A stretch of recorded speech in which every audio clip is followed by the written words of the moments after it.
LMTV. Let's go fast.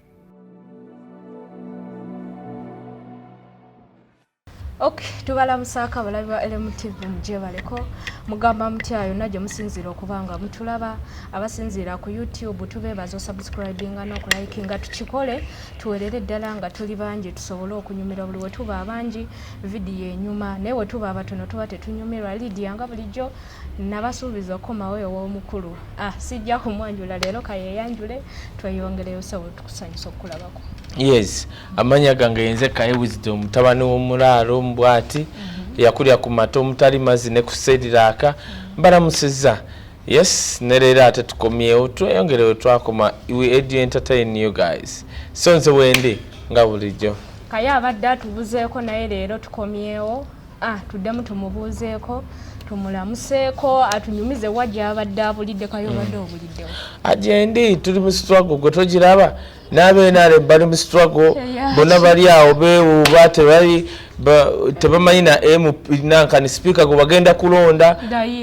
kadaaga abazunza kanzunzu kadaaga kati kadaaga agenda nabajjiza sente mu banka kati buli omu gayiwe kadaaga mayiwe kadaaga buli omu boogera Olunyarwanda Olunyankolo Olurundi bona bali eyo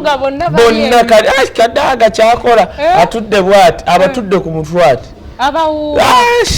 tudda ku mutwe gw'olanya ojja kumpuliriza mulinda kaakalu pozi President Museveni yanajja n'akatuulamu nsuka kadaaga sisobola kuba musirulayo butalonda kadaaga tetusobola weba bakwata Museveni gwe bakwata weba tukakubya Museveni ne bagikwatako mbwe byakadaga tebakwatako mutwamu emyaka 10 as you nankabirwa nawo kyatuwoleza ebintu bakalwa matama ago n'ogweri tolina kyotugamba. Yes mukadaga atufudde confused ebiseera biri yali wa NRM siwe kibadde right now ndaba akukuta kadaga ye muntu yekka the true supporters of NRM they are like kadaga they are like me being objective kadaga yogera ku bulumi bw'abantu yes kale waliwo kale kiyakola ekyamukama wenti kugikwatako bitya n'ebisigadde byonna kadaga gomanyi nti no Bobi Wine yali bajja mugoba mu parliament awo nyini ne kadaga he has fight for Bobi Wine bansereko baani bonna kadaga bamuwadde ku butwa kadaga buli mwachi yes kadaga tebamu kadaga gwenze nagendako ne kadaga ojjo tambuleko ne kadaga twatambule Bulaya ne kadaga oyo Canada natya n'okutya nenga kadaga what kadaga ayingira bwati mmono kungana bwa simanyi parliamentary because bitya simanyi bichi kadaga ayingira bwati n'abazungu ne babagobayo nayingira bwati yes mbadeko ne kadaga mwiro nga kadaga ayita ajja bwati ne bagamba Speaker Rebecca Kadaga nero akwanga Uganda system vorongoto temanyi kuza bakulembeze kadaga kati singa yomu kwa kulembeze bafe nemwe wano muntu omu yeka President Museveni awo nyini njagala nkubuza olowooza Segirinnya omusango guno aguyitako oba tuli ajja guyitako ajja guyitako ne wana afugayo bwe mupye ennaku 2 azironga azalayidde nza mutimu Segirinnya nalaba akawala kona n'enjala yenna nasomera nenga kakati engeri gye mwanondeeka weefa namulonde yakozesa ebitabo byange nzije kalenze nfuke mpu tolimanyira genda lina obukono bwo yuwaawo amazzi odde va mu vidiyo yange yuwaawo odde yuwaawo LMTV. Let's go fast. Segirinnya ebipapula bino ebifuluma ebigambibwa nti teyasoma n'ebibuuzo byatulirako abayizi abamu baafa dda kati gokankubuulire kati gotakimanyi nti mpagala President Museveni njagala ogende olabe gavumenti yaffe wano bwe yali yakajja empapula zaabwe nga bazinoonyeza gundi babega wansi mina namiro na mitwetu nga bagala empapula ziwera era gavumenti y'NRM yakola emyaka 10 egisooka why baali atolooza baasoma nnyo kasita baddayo okusoma ne bayiga debit side ne credit side ne income ne expense ne batandika otubba ne wali nga tebalina mpapula ng'abakozi ye Segirinnya kakati kankubuulire mbuulira abaprofesa betulina wano mu gavumenti y'NRM babbi bazibu bonna babbi biki kye batukoledde nenjagala ombuulire NRM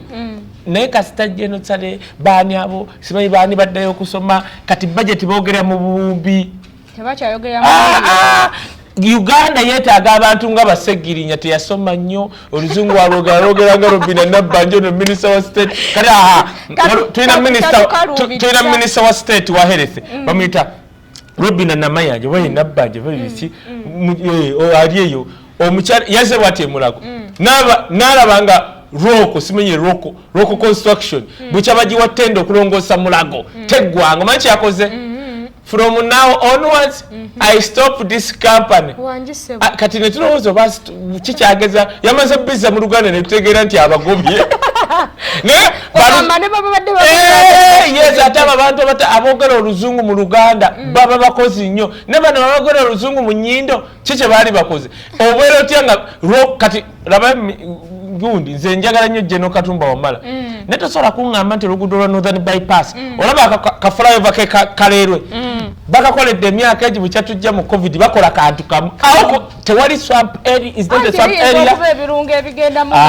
ebyawano biriwa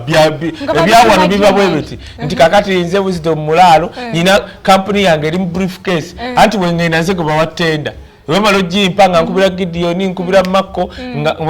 olina tractor jangu nyambeko gundi nga bakola ate kati beba naine gundi kyobola abafe twakuliranga waliwo companies starting nga zikola enguudo Kamala T naye kakati ogenda kula roundabout bagikolera omwaka gumu kale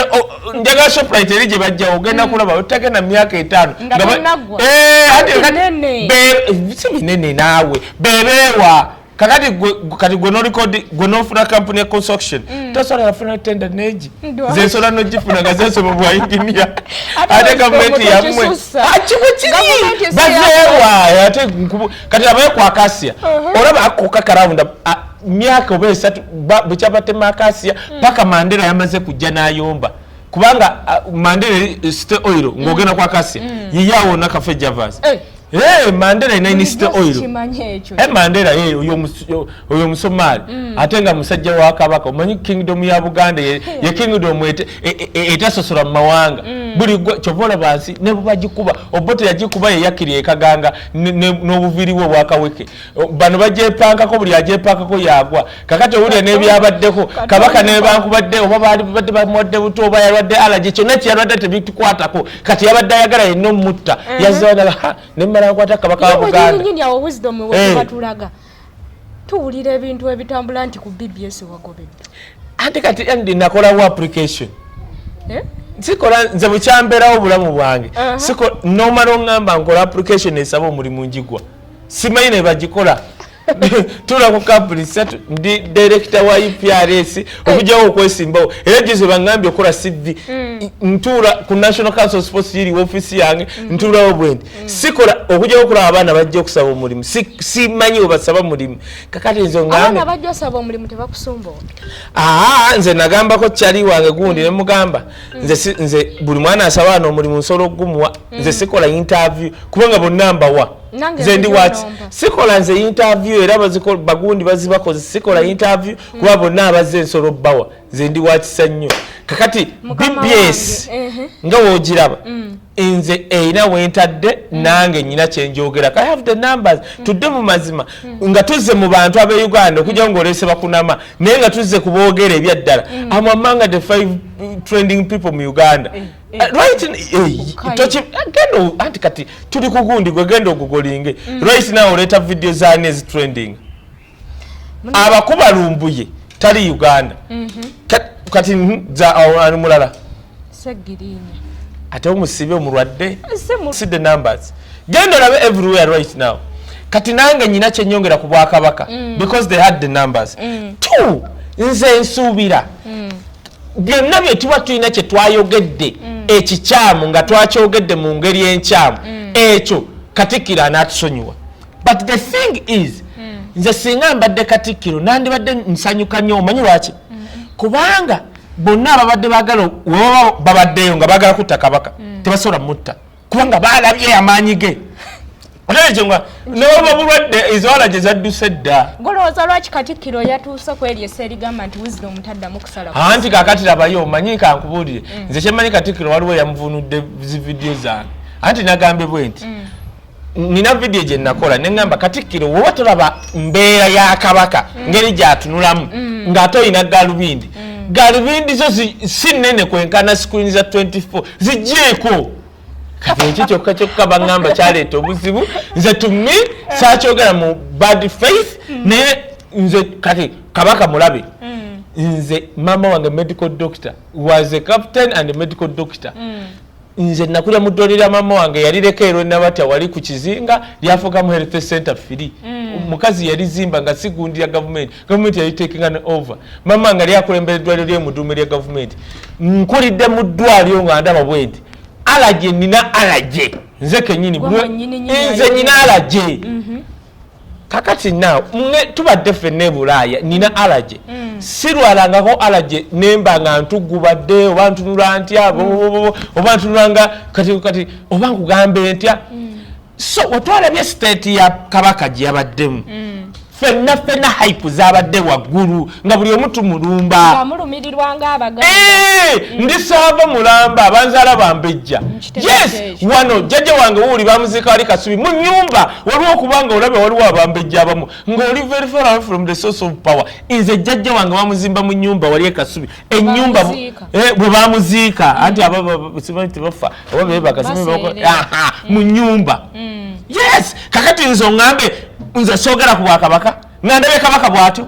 yo kimanyi kaakati right now n'abafuga abali mu gavumenti ya wakati baatidde kasita balabye amaanyi agali ng'okukwata Kabaka nkubuulidde mazima kati it was a result of us newankubadde Katikiiro oba abavuunira Katikiiro basobola okuba bamuvunudde ki bubi ekyokubiriiziganya ne Katikiiro kye yagambye nti aboogera mwenna mulabe muyina ensonga naye engeri gye mwogeramu mwogera bubi that one ayaguri era ekyo nsolo kyetonda wabula tusobola okugamba wemba kubanga oba Katikiiro wamukulembeze noga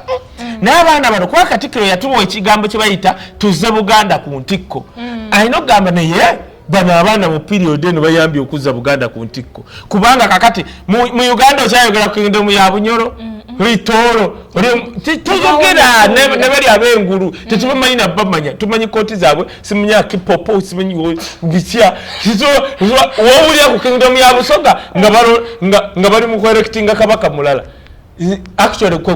kwe kutegeera nti kyabazinga mbwa simanyi bamulonda bulunzi ono naava bafuga bisaani naye Bwakabaka bwa Buganda right now buli ku ntikko kati kankubuli ne waba waliwo abadda eyawo obuto obanga ayagala okuwa obutwa Kabaka takisobola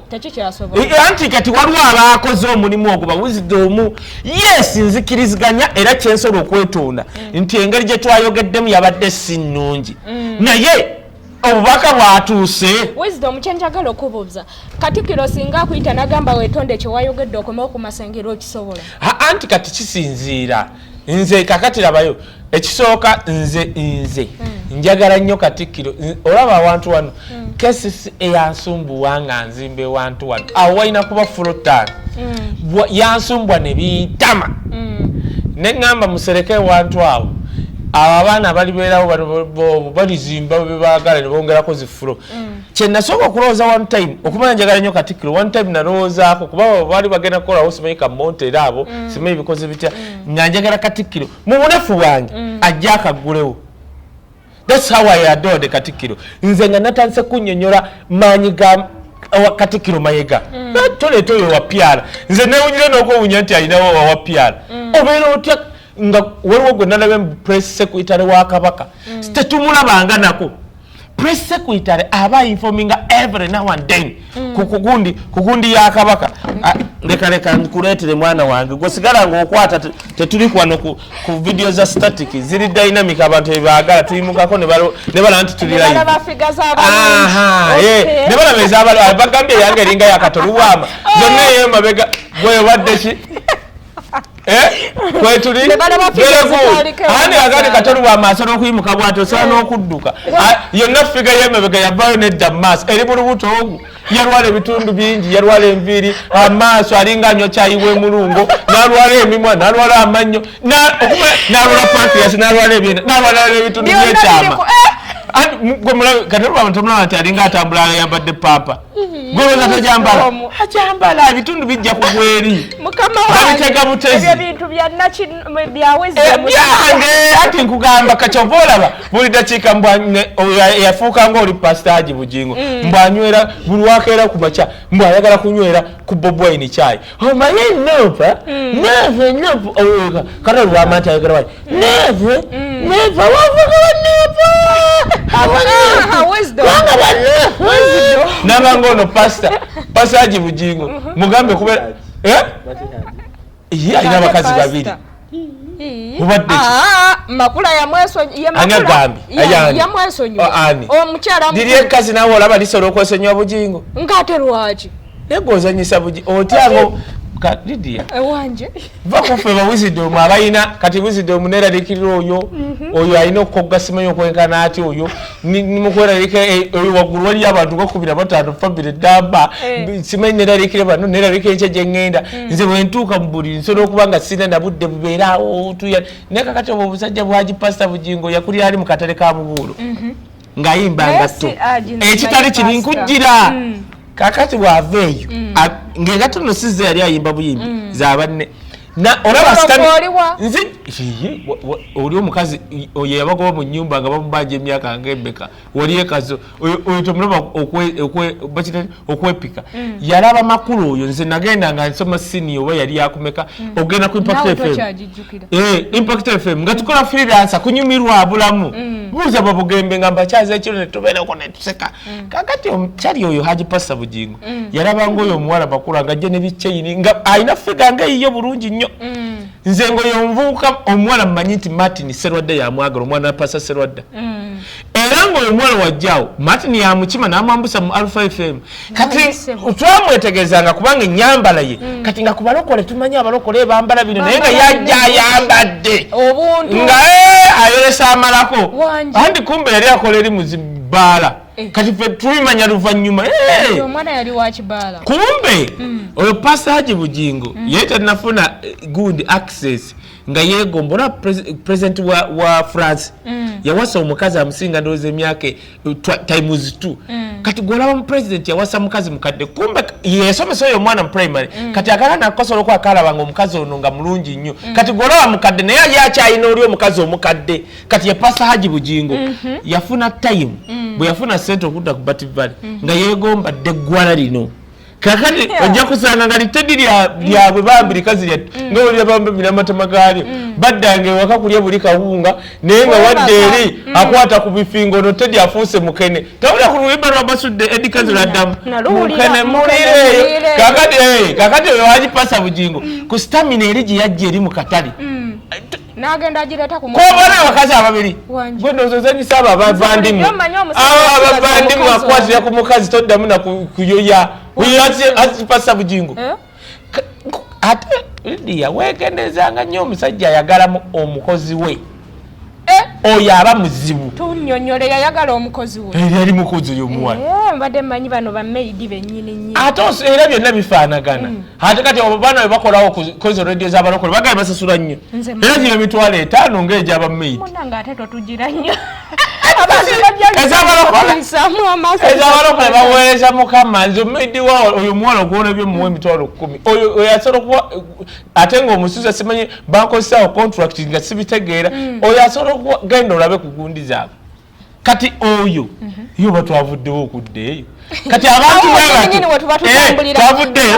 twavudde ku Katolu Bwama oyo Haji Passa Bugingo ne Katolu Bwama eyalwala endwadde zonna mu nsi webakeera ku makya bonna baagala kunywera caayi ku Bob Wine napo kakati oli Passa Haji Bugingo yakala naga kalamoolya abeeratewa MP namana nga nagende kuba president ekisoboka anti gwe tosobola kubanga oli muyimbi wa ngatto Bob Wine asobola kubanga emyaka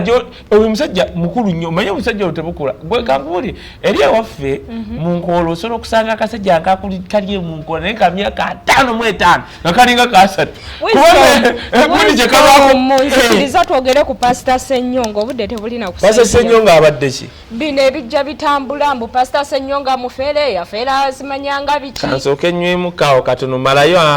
mbu mufere mbu yafera ba pastors nafe byatukabuseeko mutemumanyi Gideon njawo gyewo gundi eno egudde kati kambabuule mutemumanyi bintu byabalokole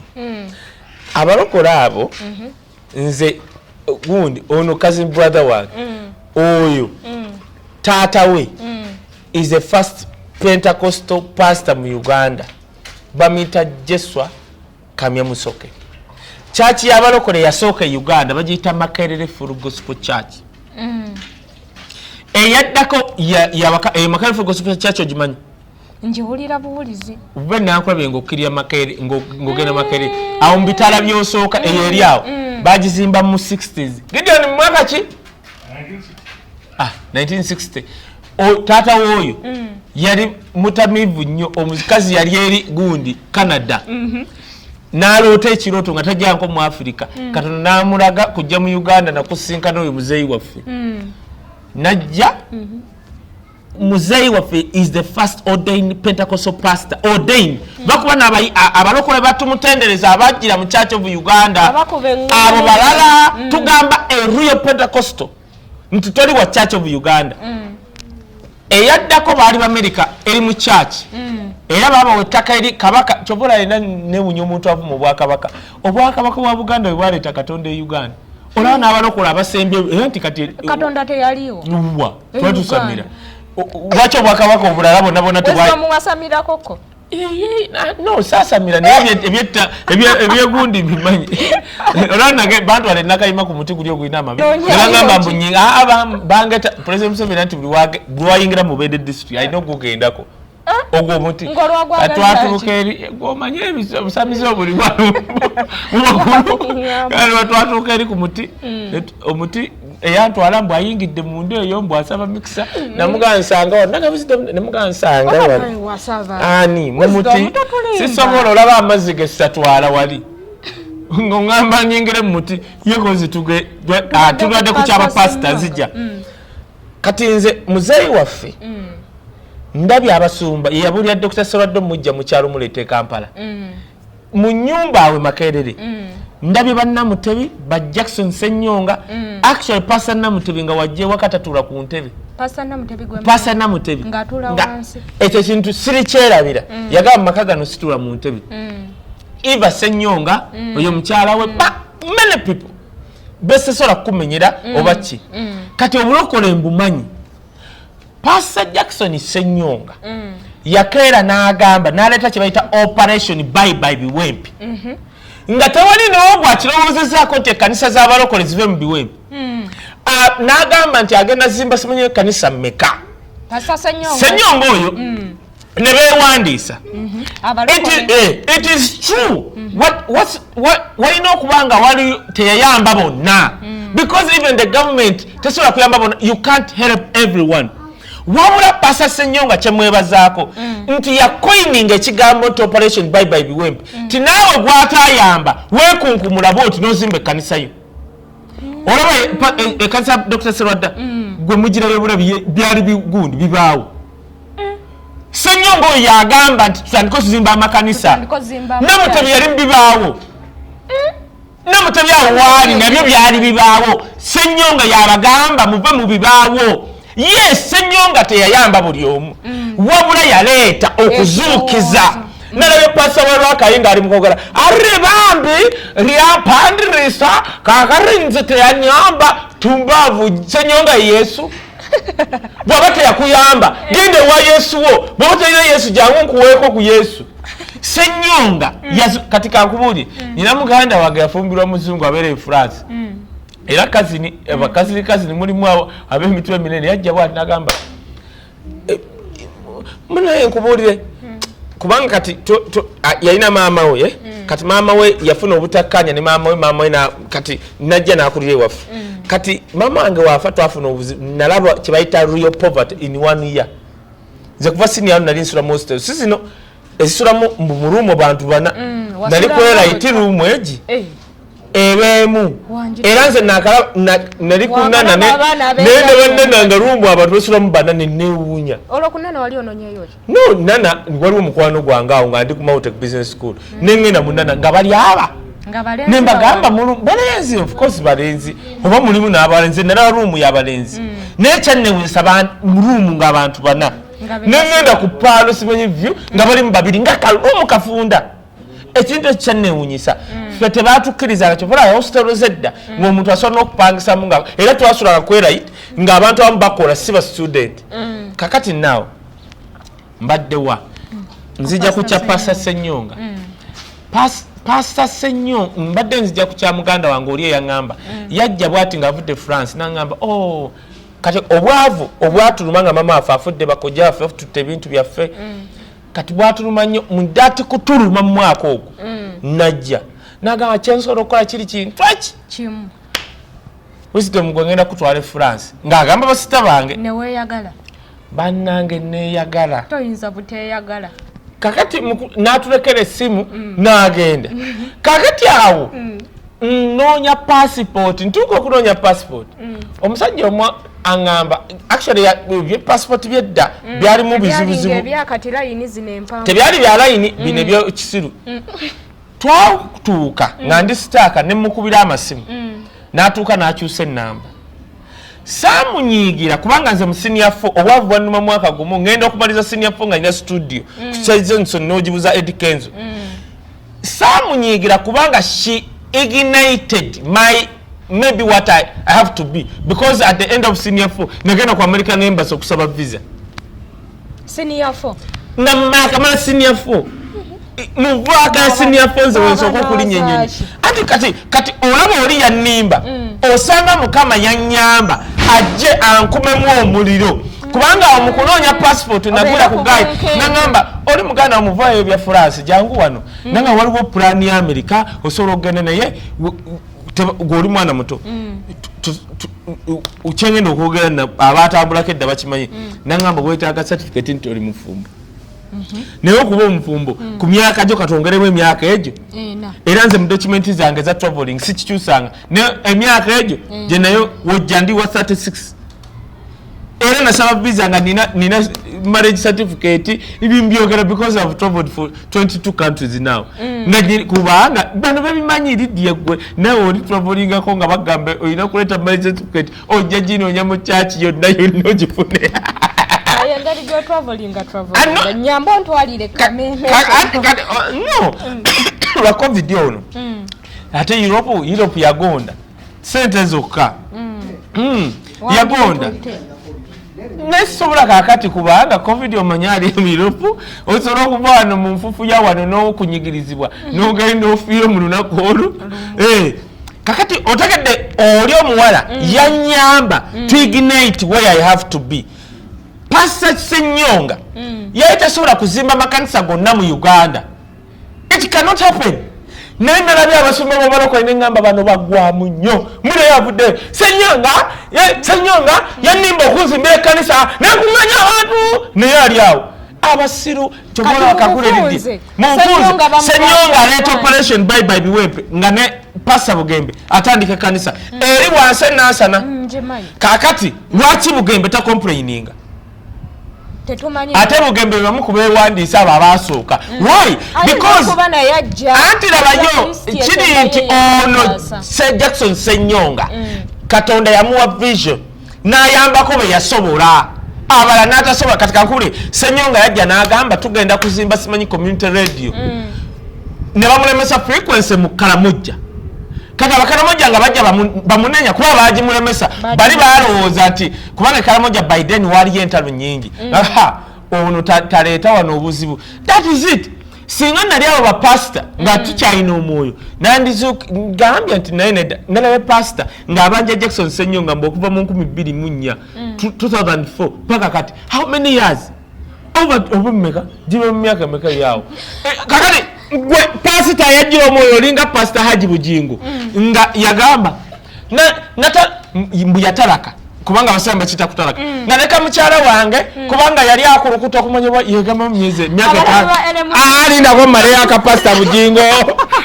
pasita wo Bugingo yagamba bwati tuyagala mukambako yagamba mbu yaleka mukyala we mukubanga yali akulukuta kati pasita Haji Bugingo atugamba mbayogera ne Katonda naawe nyedwadde igwe olaba agana okuwonya ekikulu kuto mukyalawo nange ngenda n'omponya sirimu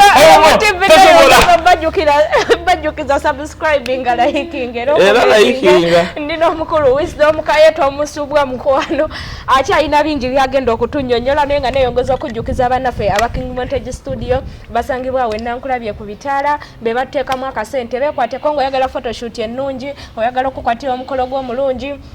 oyagala birthday ennungi kusurprisinga mwagalwa Wisdom olina omwagalwa waliwo ansumbuwa buli dakiika tubanga abayomba anti ebinyiiza biba bingi bitya owaayi bw'otokwata simu ye ayomba bw'otokolaba oti ayomba kandi lindako kati olaba bino ebintu byalaba nze nyina babi wange wuuyo I'm a single dad ng'omulaba bakubanga nsumbuwa nnyo ayagala taabu ne kaakati olaba kankule Lidia ebintu bino ebyalaavu kati kansoye nkubula ekino ekintu kiyambe ku bawala omuwala asobola nange mwendi obambeemu naawe nga mwoli abasajja ono ajja kunjulira abasajja tuli bannafu mu communication si kyekyo sebo omanyi nti oyo asobola okuba busy mu studio nga amanyi nti wanaakola ennyo manager n'amulaba weba muwongeza omusaala gw'ojja kuba happy kati bambi asobola okumala olunaku lulamba nga takubidde essimu kati gwe nojja ne bana ne wiiki si kyekyo kati abasajja okumala tuli kati kakwe that is the weakness y'abasajja naddala abalina future omusajja alina future Lidia asobola n'okutya okukubira nga talina ssente wabula bano abayaayo omanyi kye bakola wallahi Lidia abayaayo asobola okukubonaga babi walidde ekyenkya n'omugamba sinnalya kyobeera ng'olowooza agenda kireetaga babi tofaayo sooka ofulumeko wabweru weegolole ojja kuba bulungi omanye ebiseera bino Museveni yatugamba tuyekoota kalabayo omanye omuyala asobola okujja kati kakubira Lidia mutabye ghetto nze mu ghetto mwenje ssente zange awe bwayise nayinako Gayi ng'enkuba weetonnya nga ayambala Air Force nga njeru wabula ng'ayita owa boda bamuyita Sura oba mumanyi Sura yamukima ku mulyango gwe kubanga n'okuggalawo alina kuyimirira ku boda ng'apima waalinnya yes naye nga ggala oli yakuba obwoba mirundi 3 mu njala mu nkwawa naki ng'akola akaviri naye nga mu ruumu ye enkuba weetonya tasobola kusulamu ng'asula mu Edeni kati oyo Gayi omulaba naye ekyanneewuunyisa oyo Gayi ng'abeera n'abawala embooko wanje oyo Gayi kati nogenda kugala ekintu ekirala era eno omuyimbi ajja kunyiga waliwo omuwala ye number 1 kati wano yajjanga yeyo mu ghetto bw'oba omutegedde era yajja baagijja ne bamukolako bali bafaluuku n'agamba nze nali bawa ebyeddala anti kati mwogere kuba naye yakyogera omuwala takyogera ng'oli muvubuka yakyogera yenna kati mbulira gwe mubawala nga mpaya bawala baga 3 nga bannambanu wano ba music avudde ne Uganda bawala Shiba Spice Diana Raymond newokemaawo kwabo kwali yajjanga eyo naye ng'omuvubuka oli ng'ayisaawo omuwala anyirira buli muntu naga naye Mukama Katonda wange nga ennyumba eri ewunya olukuku omwana omuwala Gayi oyo nga nsesa ajja ku studio naga Wisdom olinayo ebbiri awo n'omugaa sooka oyera ensimulya ng'asimula naye agenda ovaayo nga yegirako bwati munjala neyesimula najja n'atula bwati buli ajjaawo buli muwala yagatula naye kati Lidia ngenda kugamba